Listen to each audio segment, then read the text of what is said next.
Hi there, my name's Susan. I am founder of The Property Mentor. I want to talk to you today about some of the people that we help who are new. I come across people who are new and looking to start getting invested in property. And it's a big challenge for most people when it comes to time and money. A lot of people think that they can't get started because they haven't got enough time or they haven't got enough money, and they're not really sure also where to start. So let me address some of those things for you. A question around time. How much time do I need? Well, as a new investor, much of your time will be spent learning as opposed to actually investing. If you want to make as much money as possible, you could start investing, but you know, if you want to mitigate some of the mistakes, I would really encourage you to spend some time learning about what you need to do. Now, the fastest way for you to actually start taking action and learn at the same time is to work with a coach and mentor like myself.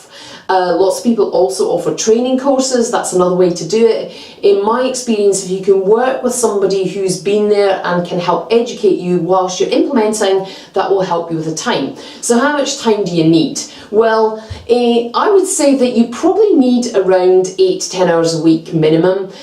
You can do it a lot less. It depends on how quickly you want to progress.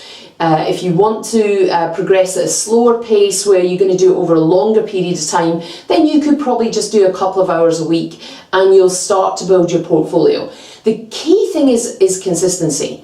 If you do it consistently, you'll start to build a rhythm. So whether it's 2 hours a week or 20 hours a week, if you can do it consistently, you will find that you form new habits, and new habits are definitely the way to go. You'll start to build your portfolio and a much stronger business around your portfolio if you do it consistently rather than going through peaks and troughs.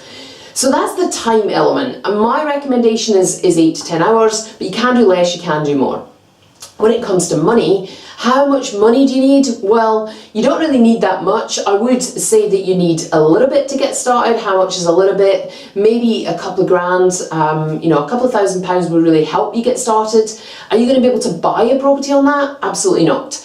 Do you have to buy a property to get started? No, there are lots of different strategies that you can use to start investing in property. A lot of people are using things like purchase lease options, rent to rent, although I wouldn't say rent to rent's really investing in property, but it's certainly getting you started with your knowledge, okay? So there are lots of ways to do it. You can also use other people's money, so you can joint venture or use investors to get started and be resourceful. As an investor, you have to learn to be resourceful. I teach that all the time, because if you're just relying on your own funds, even if you've got a lot of money, you'll run out at some point. And in my experience, people with lots of money actually tend to be a little bit more hesitant about what they're doing because they're afraid of losing it. So sometimes it's a great thing to have no money because you've got nothing to lose. And so I would encourage you to get started. However much money you have, however little or however much it is, just get started. Get started learning and get started moving forward. Put aside some time, because there is no time like the present. If we can help you, educate you, support you on your journey, please get in touch with us at The Property Mentor. It's propertymentor.com. Book a free coaching call and let's give you some guidance. Thank you very much.